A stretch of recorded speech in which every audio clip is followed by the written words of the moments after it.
What do you want to do? Out of curiosity, and so you all can see it, I want to show what happens if you get all of these wrong.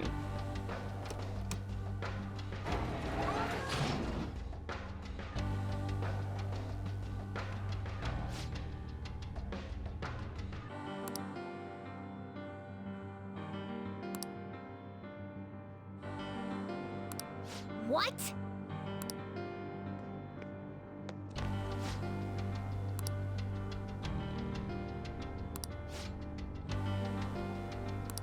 Joker. I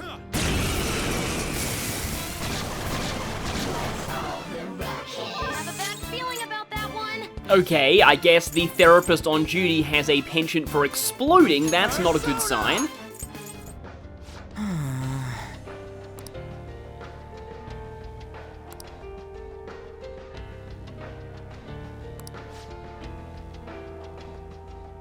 Let's go.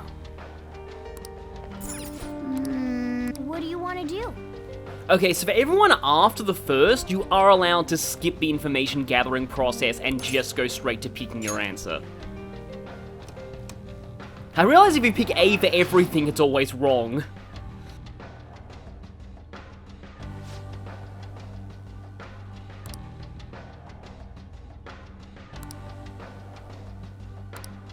Wait!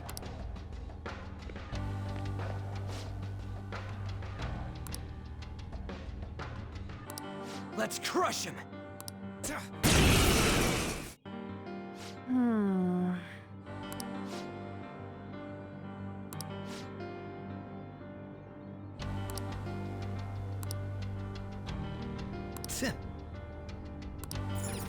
I think I'm going to choose B this time because I want a little bit more context on exactly why Maruki thinks this one is wrong.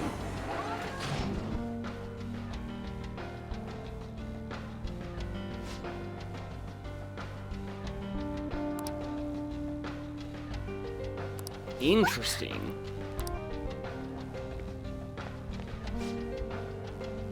Feels kind of contradictory that Maruki wants people to give up on any dream that causes them pain, but also doesn't want them to be content where they are and not have dreams at all. So really, he's kind of only going to benefit the people who luck out and just happen to choose a dream that they're going to be 100% successful in with no pain or potential risk. Beat him up!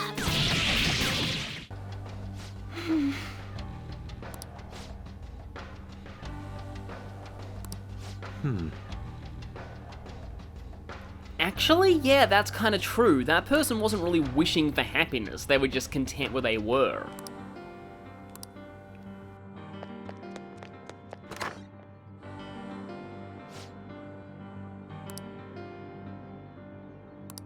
Huh?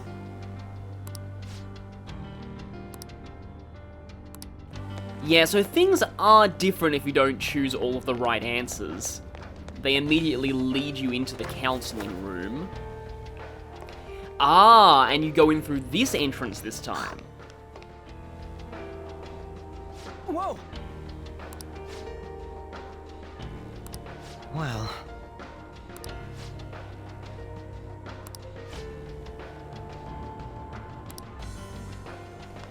And then they want you to check the gate here Wait! instead of the earlier gate.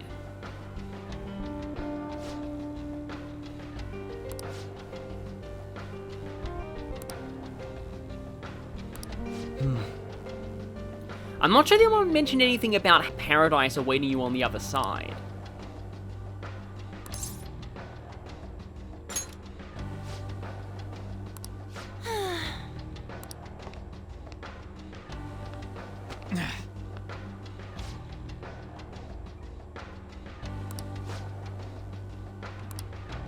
And in this case, the gate is rejecting you because you haven't received treatments, not because you lied about your answers.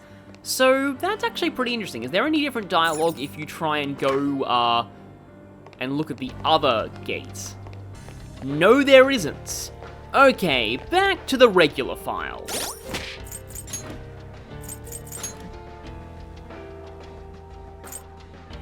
And also, we have officially crossed 150 hours. Welcome back officially to Persona 5 Royal, and we are approaching kind of the last third of Maruki's palace right now. Last time we found out that anyone Maruki doesn't consider to fit his ideal definition of happiness is considered mentally ill and needs treatments. Yeah, that's not a good sign at all, even though he means well. Do you have a moment? What are your thoughts? The thing about the change of heart, though, somebody in the comments brought up something very interesting to me. And that is that if Maruki really knew just how much of a risk the change, like, we undertake when trying to change someone's heart, would he really approve of steel corrupt hearts to reform society as the correct answer to that third question? Now, they're going to let us straight into this room, so let's go ahead and check the old TV. Oh. This is the most famous, or shall I say infamous, of Maruki's flashbacks. But we can't actually view it yet because we need the tape. Yeah, I had a feeling things wouldn't be that easy. Either they put a password door up ahead that requires you to have watched the video first, or, yeah, here, there's no tape. And there is a big burly-looking shadow right in the way there. We don't actually have to fight that shadow just yet, though, because there's a password door on the other side of it. So let's instead focus on... Bugs me that I don't have, the other one, other staircase registered. But I will have it registered now. There we go, this one is not barred. Now we've got another one of these with all this weird hair-looking substance. I'm not really sure exactly what that represents. I mean, it feels more Rapunzel to me than Cinderella. But welcome to a room that I like to call Oops All Fafnir. Hey. Yeah, this is another one of those situations where it's just like, normally this is supposed to be in a void combat area, but actually in most of my playthroughs, I just fight them anyway because I consider myself pretty decent at taking out Fafnirs at this point. And let's have Akechi and Sumire in the party for once. I can see it. They sort of rotate around this room, but sometimes they corner you, and when that happens, you want to grapple up here, if you don't want to fight them, that is. And here we can walk across these, well, walkways, and it almost looks like this is a giant brain with all of these, like, cables around everywhere. It's, honestly, I do really like the look of this area. And we've got one of the Oops All Fafnirs coming up, and he's turned around, so let's fight. Don't think I'll show fights with all of them, but I do want to fight at least a few of these because I enjoy fighting Fafnirs. What about the advantage? Just something that a lot of people generally don't say. I'm going to try Mara and Karen this time, because that way Sumire gets technical. That should do it. Let's dance! I also feel like I should probably put the Ring of Greed on somebody so that I can potentially, like, get some Joker concentrate action in on this, and also some concentrate action on Haru. Yeah, I'd probably rather bounce back over to Joker here.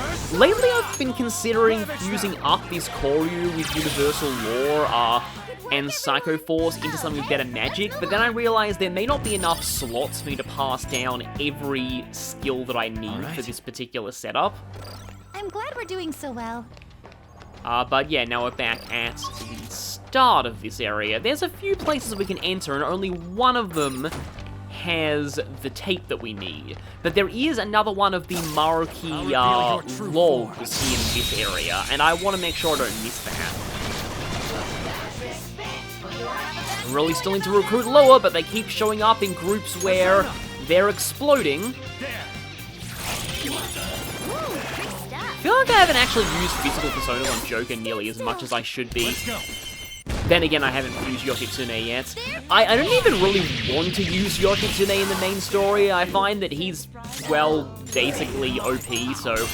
And even though we're pretty OP in a lot of other regards, I don't know, it's just, Yoshitsune is just a bit too obviously OP for my liking. I think I used him a bit back in Persona 4, but mostly because that was his debut in the modern Persona games. Alilard's begged twice during the whole counseling sessions. Do I have a choice? Do I have a choice? So, I guess for some reason they're just like begging in this episode. But I will take extra fusion fodder. I can still feel the rush. Not bad. It's the slightly more unhinged version of Makoto's Don't Alright. Forget This Feeling. But yeah, right here. Oh. What's inside the box? Is it sweets or treats or socks?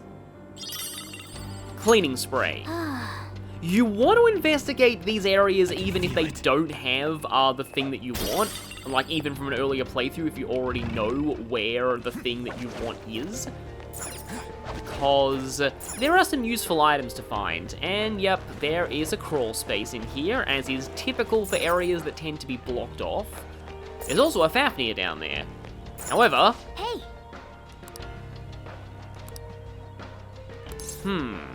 Morgana actually wants us to scope out the other rooms first. There may be a reason for that. So over here, Shadow spotted. we have a room that's not guarded at all, and yeah, this is very much almost exactly the brain drain machine from that old Show me your PC true game that I was form. talking about a few parts ago. Surprise attack successful. Now just don't lose. That's almost like the game is just rubbing it in.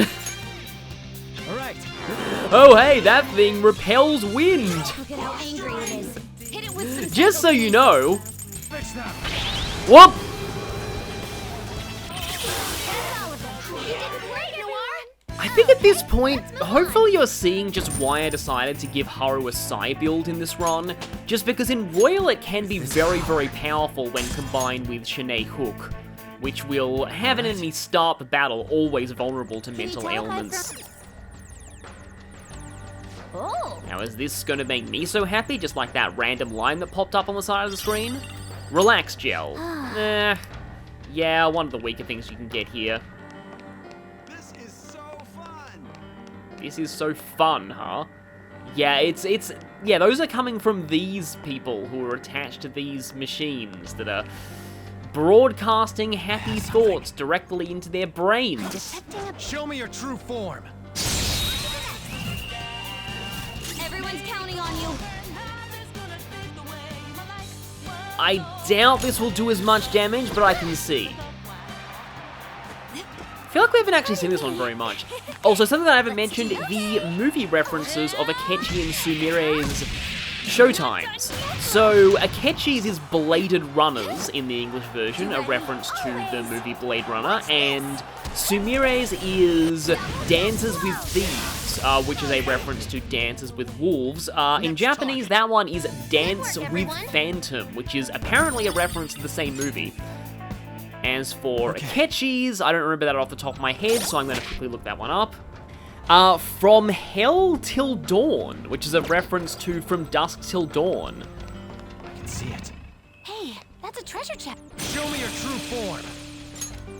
Oh hey, I just got lower out of a green shadow, and I in fact may have got it before without really realizing. Bead, but beads are always decent to have. And this is why Morgana was warning you from going into that room early, because now these two Fafnirs have gone out on patrol.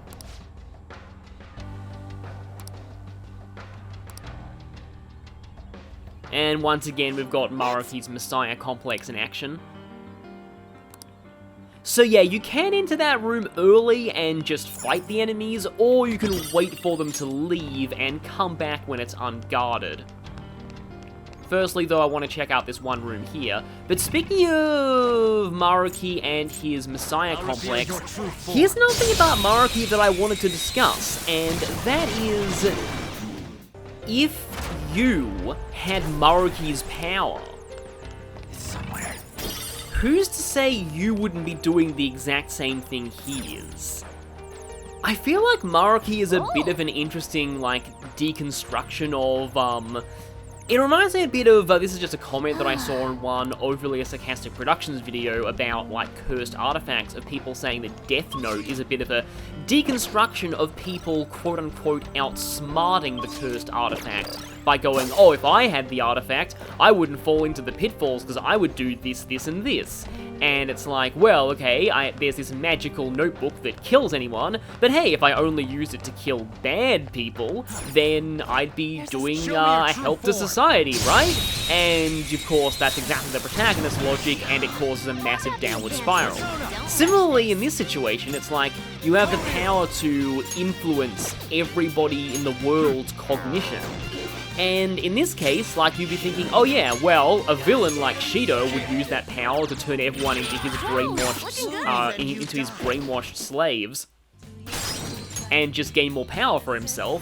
But, you know, how about we just, you know, change things to get rid of, you know, sadness and pain in the world, and just make everyone happy? Like, that's you know, totally a benevolent way to use that power, right?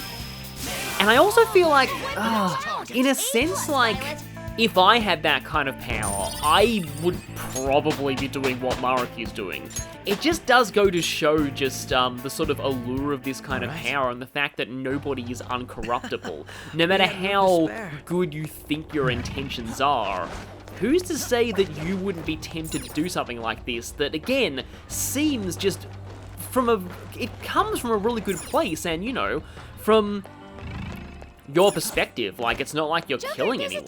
Like, nobody's really getting hurt, and all you're doing is making people happy, but then you look at these rooms and see the disturbing implications of what's going on.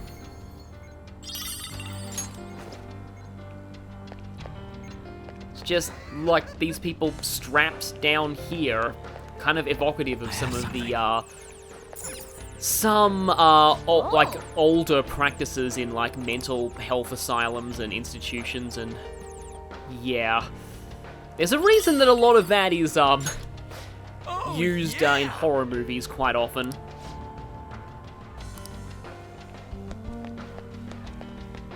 But it also does, like, one thing I do really like about this story arc is that I like that Persona 5, and that a lot of games in general, are addressing concepts like mental health. Now, I know that not everything does it perfectly, and even this game doesn't do it entirely perfectly. Also, I only just realized thanks to comments that this says health with 2 L's. Yeah. Focus. But I do like that media in general is making an effort to depict mental health issues more and more, and to draw attention to it.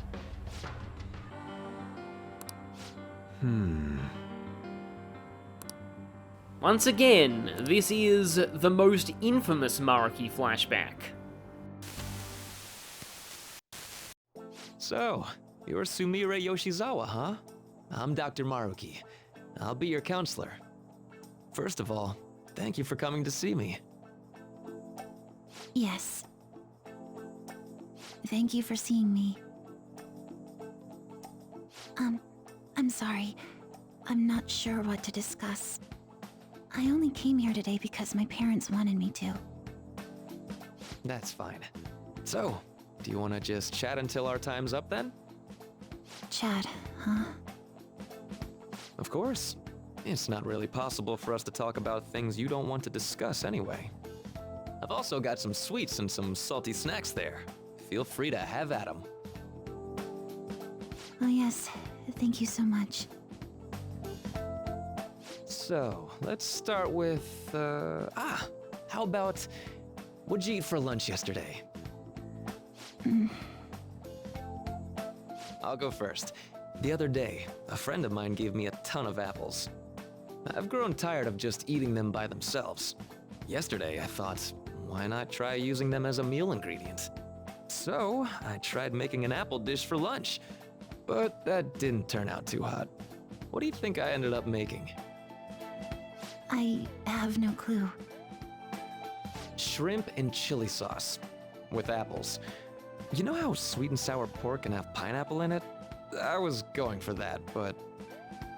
Sounds like it didn't work for you. Apples do make for good ingredients, though. If you grate them, you can make a surprisingly versatile sauce. I use it in plenty of my food. It's pretty nutritious and good for digestion. You cook, Yoshizawa-san? I'm impressed that you care so much about nutrition. You must be really on top of things. I'm just active, that's all. I'm a gymnast. My coach has told me more than once to be conscious of everything I eat. I see. How's practice going for you? Has it been rough lately? It has been rough. I mean, it's nothing I can't handle. But it's not going well. I don't even know what I want to do anymore. Sorry to hear it. Do you enjoy gymnastics? I'm not even sure of that. My older sister and I made a promise. We'd both compete and win the biggest gymnastics awards in the world. But she passed away. She protected me from a car. I stole Kasumi's dream away from her. I can't do it anymore. I can't just go on like this. If Kasumi were here instead, I know she'd make her dream come true. Only Kasumi could have done it. No matter how long I try to compete, it's not going to change anything. I'm sorry. There's no need for you to apologize in here. If there's something you need to get off your chest, please do so. Sometimes I can't help but think things would have been better if I were Kasumi Yoshizawa. After all, just wishing to make her dream come true does nothing for her in reality. Making dreams come true, huh? Well, I don't think your train of thought is strange at all, Yoshizawa-san. In fact, wanting to become somebody else isn't necessarily an entirely bad thing. You think so?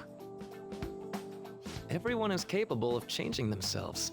Your imagination's your only limit. That's why, if you aspire to be more like another person, it's actually possible.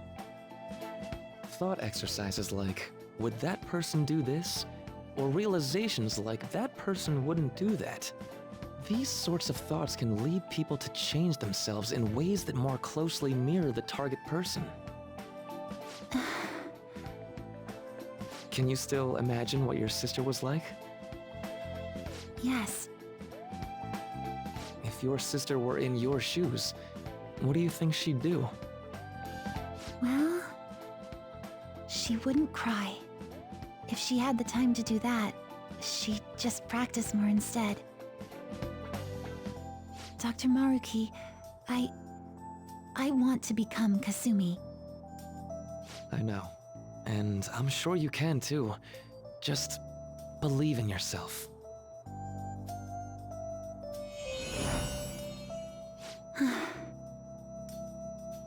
How about it? Are you feeling any better now? Yes, I feel like a weight's been lifted off of me. You're amazing, Doctor. It's no big deal. Still, it seems like my counseling approach does some good after all.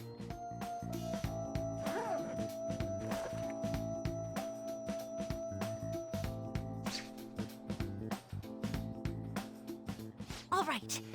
I'm not sure how to put it, but I feel like I've been reborn all over again. Really? I'm very glad to hear it.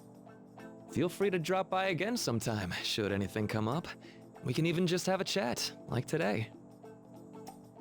Thank you. Then we could pick up where we left off talking about...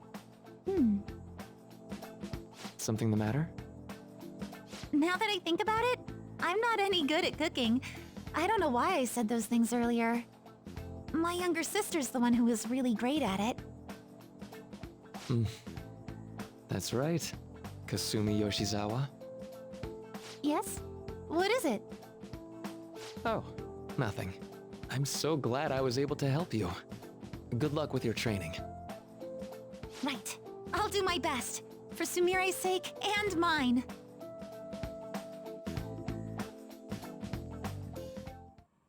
Was that? Yes. It was a counseling session I had with Dr. Maruki. It was just after after my sister passed away.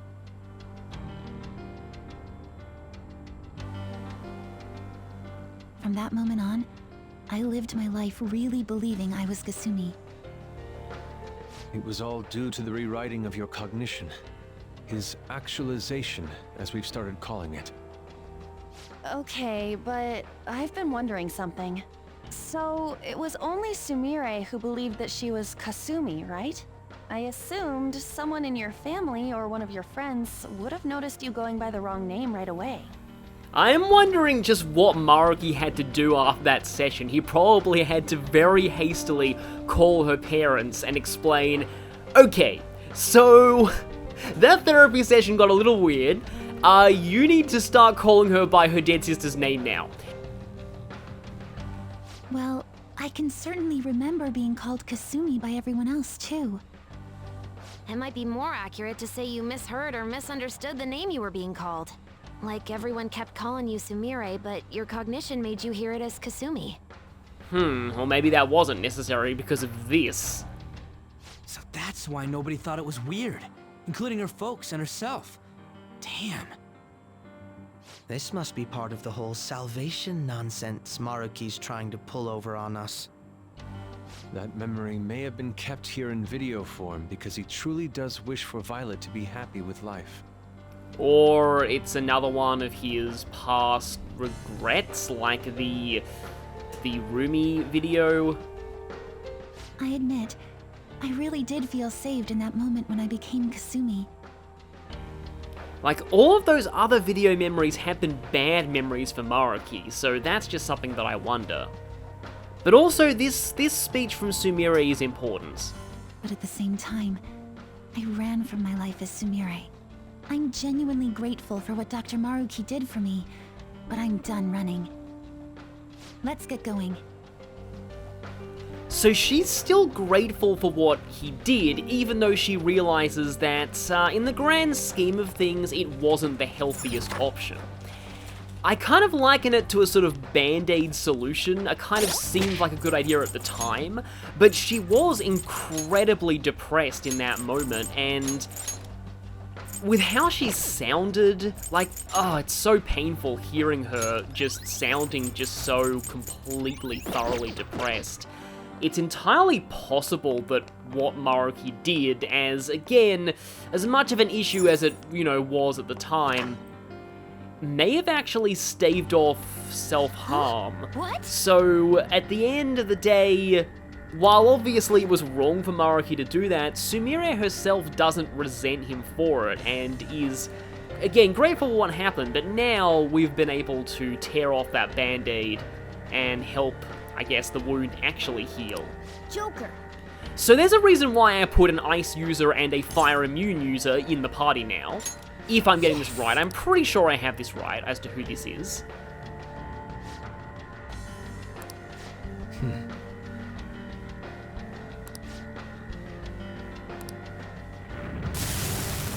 Foolish rebels, huh? That's exactly what Yaldabal said. And hi there, now I'm remembering, I think I was back in my Persona 3 playthrough where summoning Cert made me think of the line from Yu-Gi-Oh! Abridged. It's strong. Use anything but fire skills. About, hey Kaiba, there's a giant naked man behind you. Persona! Enemy is tough. Okay, strong and electric physical. attack. Persona! Okay then. Metatron! Well, I can try and go for Thermopylae immediately. And I'm bringing Sumire just because we recently saw her tape. Okay, well, Yusuke's weak to this, so maybe bringing him to this fight wasn't a good idea. Of course, he was the only one who got hit, even despite, keeping them while they're down. Even despite him having evade The ice. flames are wearing him down. I think he needs a heal, definitely, but I did pick up that bead. Let's make this quick. Yes, yes, don't hurry me, Sumire. Should help. He's still on fire, but, I lend it. hopefully doesn't cause too big of an issue. Wow, he's using this, like, weird young man voice. Let's try out high energy. Still funny how Celestine has that bubble gum that she pops when she uses her things. Oh yeah, Arn already had a cos... Really, Futaba? I just spent that 80 SP for nothing. That's like one of the only possible downsides of Ultra Charge. I would also very much like to debilitate this guy in his face, but I don't even know if I have that on one of my personas right now. Go down. Can I try something? We haven't seen this yet. Right, just watch. All enemies are down. Thank Violet. In fact, I don't believe I've ever seen that one before.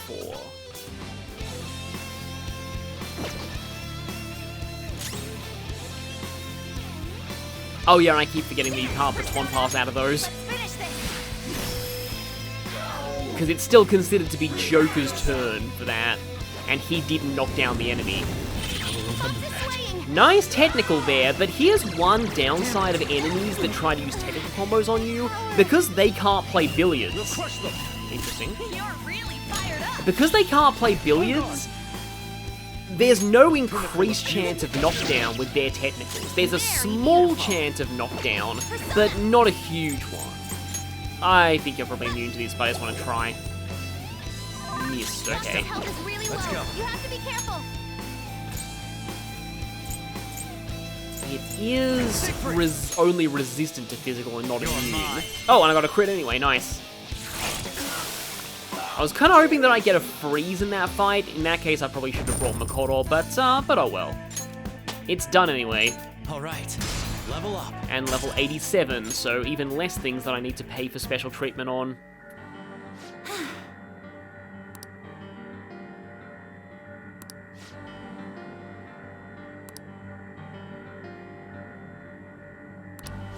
Come on. Also, the question is, you know, what if Maruki approached Yusuke before he met us, when he was still under Madarame's thumb?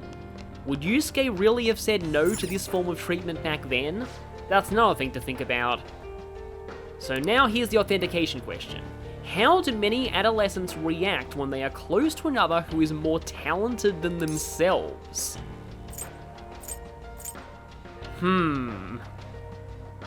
I'm not sure this is entirely true, but according to Maruki, he certainly thinks that way.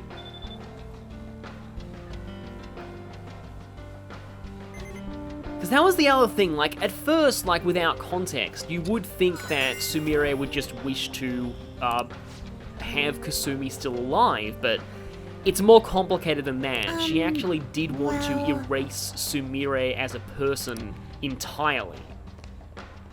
And through here, we can move on to what is actually the most infamous part of Maruki's palace in a gameplay sense.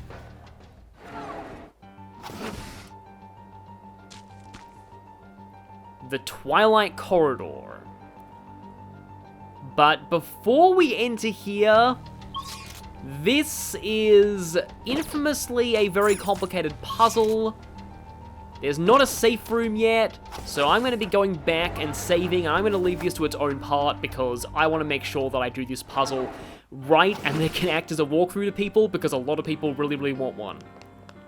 And that means that I'm going to have to practice the puzzle myself because...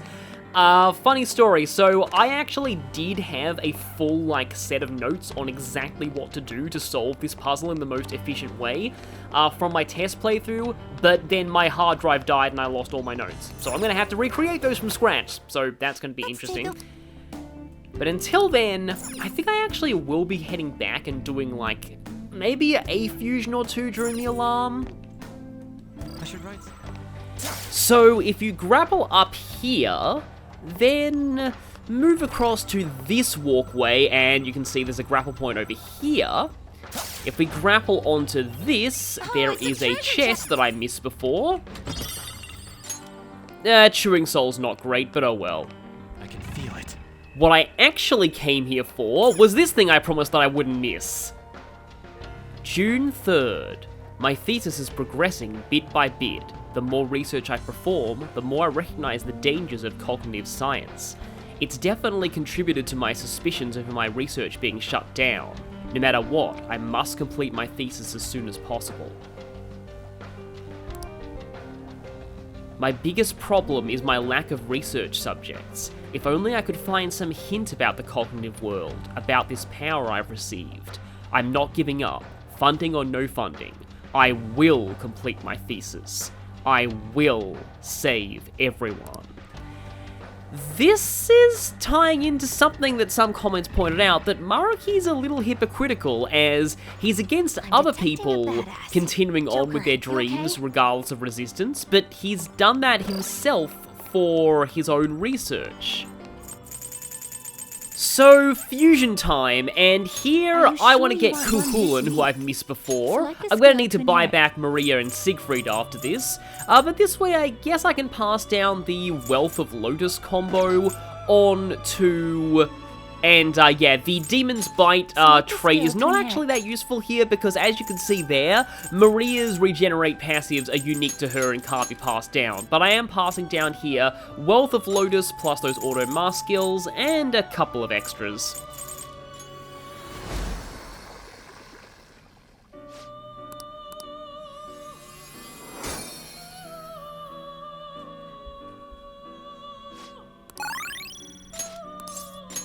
May as well.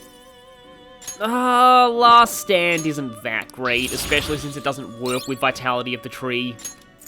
Let us aim for greater heights. By sacrificing Futsunushi, I can get Hino Kagutsuchi 2, Akechi's ultimate weapon, but actually the ultimate weapon from the original Megami Tensei 1, meaning it has a pretty major history in the series. It was also, I believe, the weapon Nakajima uses to kill Loki in the original Digital Devil Story novel. Several at once? Kukulin, I'm just drawing attention to this, is a useful persona because both his alarm and non-alarm itemizations are very useful skills for in-game gun personas. I deliberately ended the alarm because I'm not concerned with stats on the next few fusions and I really don't want to risk any accidents. So, Abaddon. I was so caught up in all the fun I was having exploding Abaddons with technical Psychoblast back in Memento's depths that I forgot to recruit one. Actually, there are a few red shadows that I forgot to recruit. Skadi and Take Minakata are two others, so I'll need to make up those for my compendium later. But I'm just getting Abaddon now.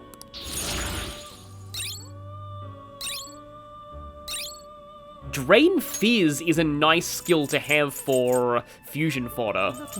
And now Okuninushi. I need Okuninushi to fuse Yoshitsune, and by using the trusty P5R fusion calculator, I found out that with Yaksini, I can fuse Zaogongen into Okuninushi, and that is going to pass down Undying Fury, which will mean that I can pass Undying Fury further onto Yoshitsune. Undying Fury is objectively better than Will of the Sword for physical builds, as I've mentioned before, because it is a 30% boost on physical skills all the time, whereas Will of the Sword is a effectively 20% boost only while charged. So finally, here's Okuninushi. And last but not least, there is Satan. I need him to fuse Lucifer, but here's the really strange thing. According to the same fusion calculator, if you have all the DLC installed, Maria and Ongyorki is one of the only fusion combinations that will result in Satan, simply because Messiah and Messiah Picaro must clog up the high levels of the Judgment Arcana that much. It's kind of weird. It's very easy to fuse Satan if you don't have the DLC, but with it, it's a bit harder. So, I'm passing down Salvation just for irony, Demon's Bite for not exactly irony. Though, does that double the healing you get from Salvation and mean you heal double your max HP? That's pretty funny. But yes, here it is. Kind of playing more into Satan's role in SMT2, but I'm sorry that I often skip those that text. It's a lot, also I love how he clenches his fist there. I'm used to Persona 3 and 4, where, the summoning text is a lot more generic. Well, Drain Ice can go over Repel Ice. And we also have his signature skill, Black Viper, though Lucifer effectively has an all-targeting version of it in Morning Star. I'm really not used to this few new labels in my fusion list. We're actually getting pretty close to 100%. So, with that, it's time for us to leave here, and I'll see you all next time as we enter the most infamous puzzle in Maruki's palace. See you all then.